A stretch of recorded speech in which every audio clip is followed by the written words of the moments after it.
Hello दोस्तों, कैसे हो आप। एसआर एजुकेशन इंडिया में आपका स्वागत है और हम ऑल इंडिया बार एग्जाम की तैयारी करा रहे हैं। तो आप हमारे साथ बने हुए हैं, हमें बहुत खुशी है कि आप हमारे साथ बने हुए हैं और हमारे वीडियोस को बड़े इंटरेस्ट से देख रहे हैं। बस आप लोग कमेंट्स करने में कुछ कंजूसी कर रहे हैं, तो इसका हमें थोड़ा सा दुख है, पर हमारे लाइक्स बता रहे हैं कि आप हमारे वीडियोस को बड़े इंटरेस्ट से देख रहे हैं। तो हमें भी खुशी है कि आप हमारे वीडियोस को देख रहे हैं। तो फिर हम अब शुरू करते हैं अपने नेक्स्ट क्वेश्चन की तरफ। Question number 46।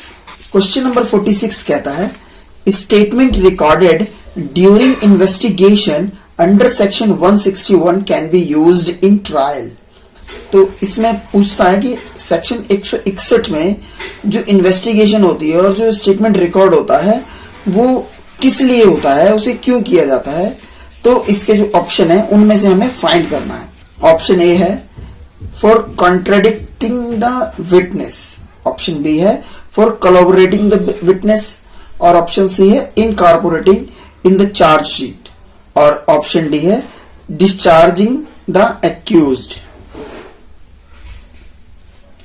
तो जो इसका ऑप्शन है वो है फॉर कॉन्ट्राडिक्ट द विटनेस, यानी अगर लगे कि विटनेस अपनी गवाही को तोड़ सकता है तो हमें 161 के बयान कराने होते हैं।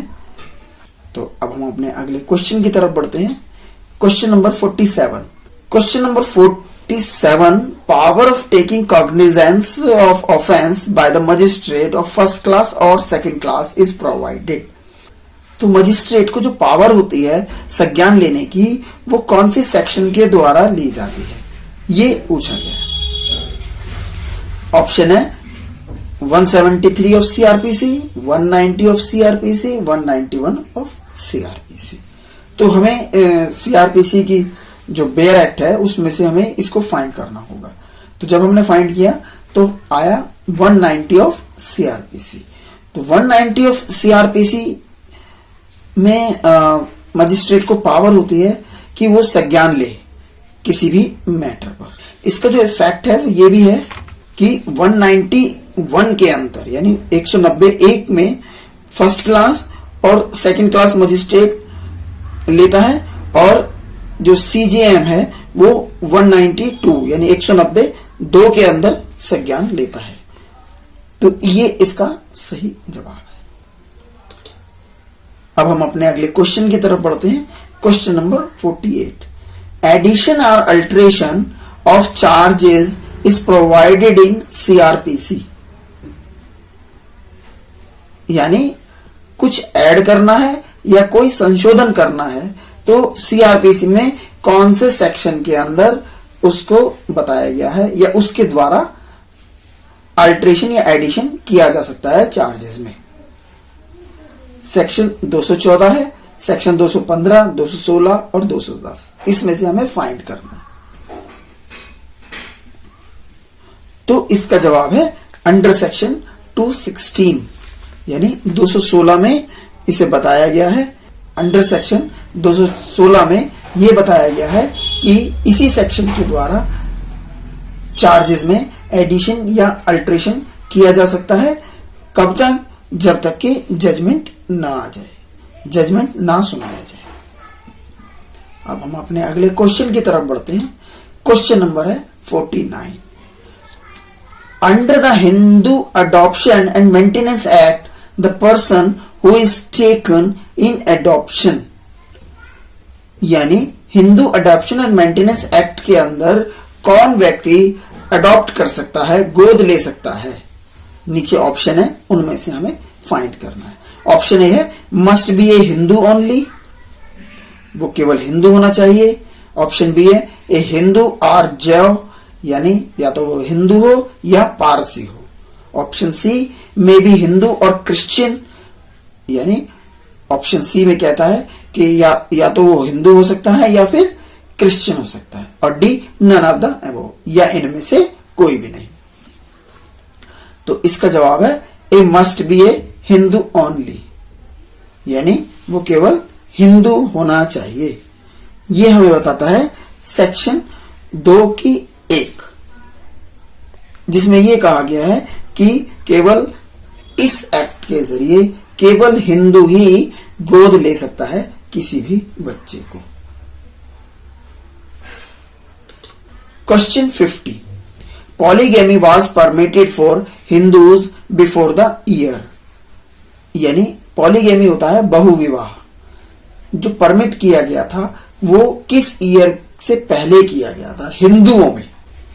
ऑप्शन ए है 1956, ऑप्शन बी है 1954 और ऑप्शन सी है 1955 और ऑप्शन डी है 1978। तो हिंदुओं में बहुविवाह की जो प्रथा थी वो खत्म हुई थी 1955 में। अब हम अपने अगले क्वेश्चन की तरफ बढ़ते हैं। Question number 51, Mohan get married to his sister's daughter Kirti. Mohan की शादी हुई उसकी बहन की बेटी कीर्ति से। तो नीचे जो स्टेटमेंट दी गई है उसमें से बताना है कि इसके साथ कौन सी जो ऑप्शन है वो मैच करता है। Option A, the marriage is valid if the custom allow it. यानी जो शादी है वो वैलिड होगी अगर उनका जो कस्टम है, उनका जो ट्रेडिशन है वो उसे अलाउ करता है तो। ऑप्शन बी है, द मैरिज इज वॉइड। जो शादी है वो शून्य होगी। Option C, the marriage is valid only if the court approves it. जो शादी है वो वैलिड होगी अगर उसे कोर्ट की रजामंदी मिल जाती है तो। Option D, the marriage is valid only the panchayat permits. शादी वैलिड होगी अगर पंचायत उसकी इजाजत देती है तो।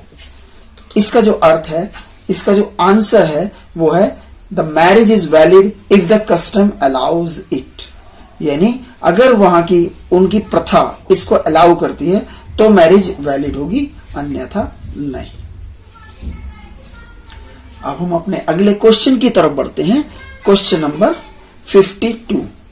क्वेश्चन नंबर 52 कहता है, within the purview of water act the meaning of stream is defined as.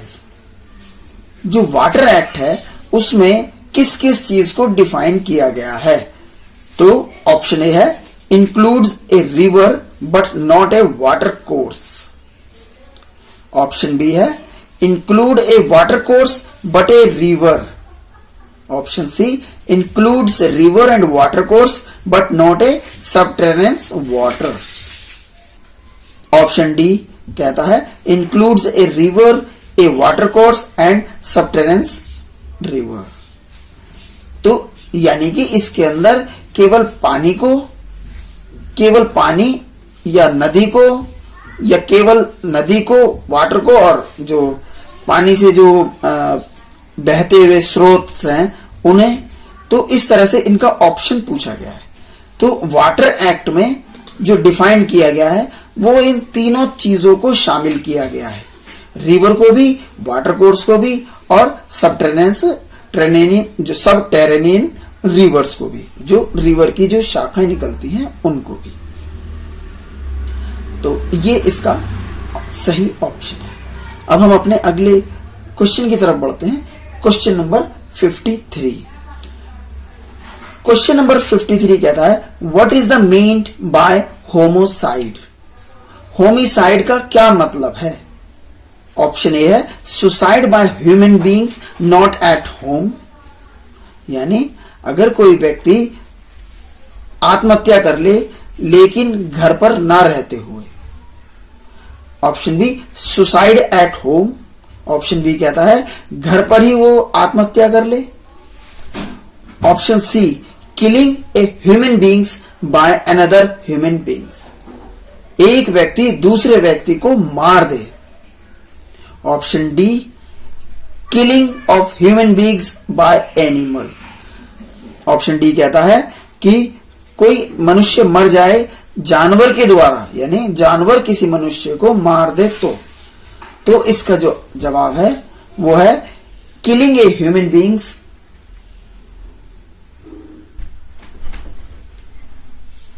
Option C है, killing of a human beings by another human beings. यानी एक मनुष्य अगर किसी दूसरे मनुष्य को मार देता है तो उसे होमिसाइड की श्रेणी में रखा जाता है।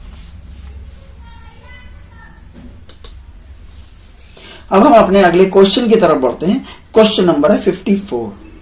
अडल्ट्रेशन ऑफ फूड और drink is a punishable offence.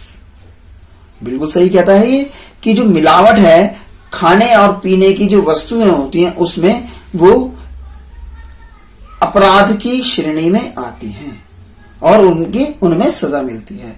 लेकिन नीचे ऑप्शन में पूछा गया है कि कौन से सेक्शन में, तो ऑप्शन है 274 से लेकर 276 तक, या फिर 277 से लेकर 278 तक, या फिर 272 से लेकर 273 तक, या ऑप्शन डी है नन ऑफ द अबव, इनमें से किसी में भी नहीं।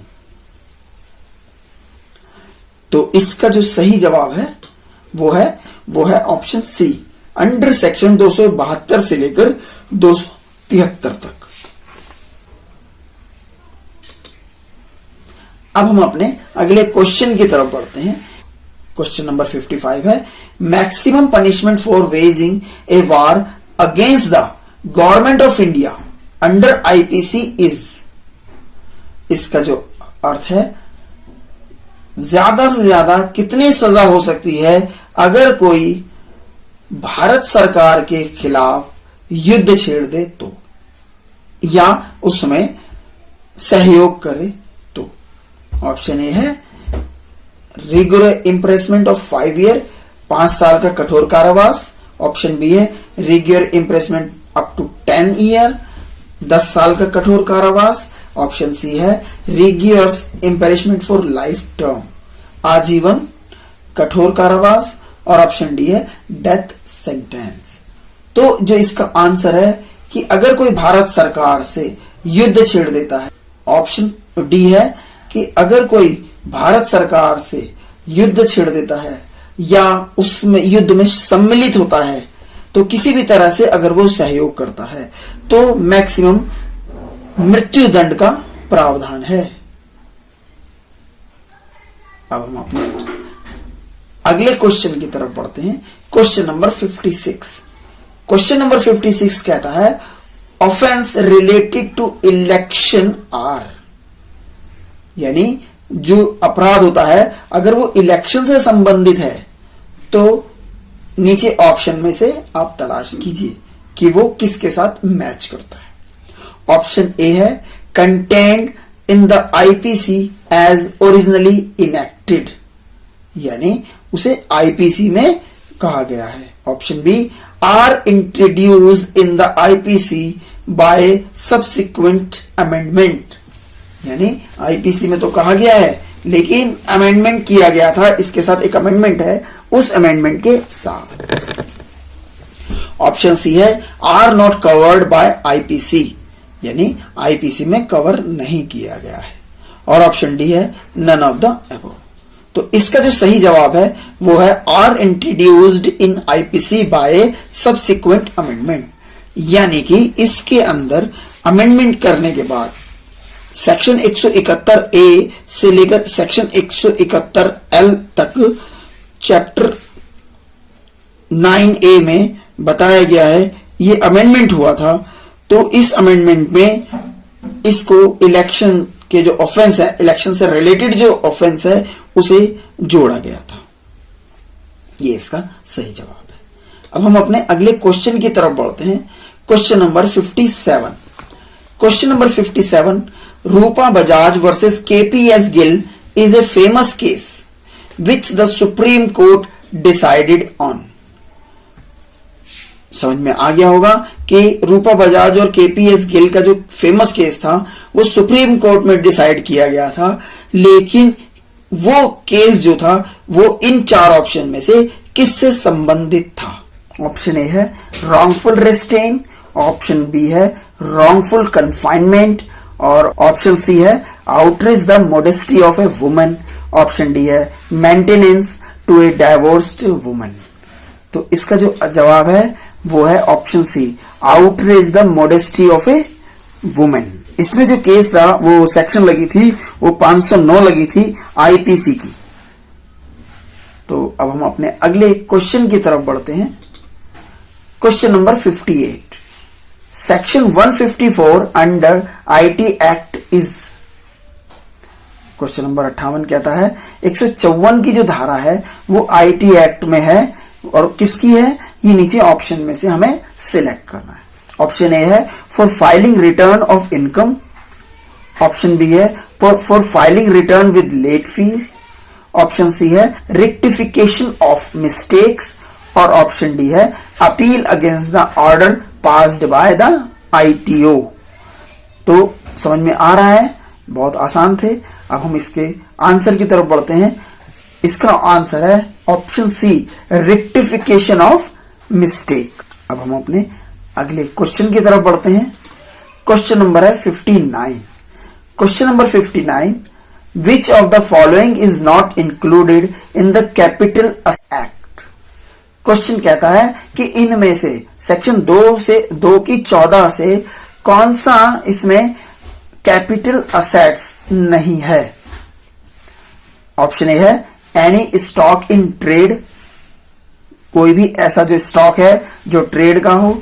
Option B special bearer bond 1991 issued by central government और ऑप्शन सी ए और बी यानी ऊपर के दोनों ऑप्शन और option D none of the above. तो इसके लिए हमें आईटी एक्ट की सेक्शन 2 के उप सेक्शन 14 देखना होगा। उसमें दिया गया है section option C A and B.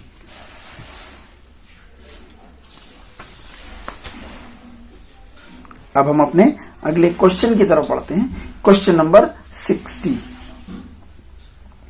Question number 60 कहता है the language which is to be used in arbitral proceeding is decided by, यानी आर्बिट्रल में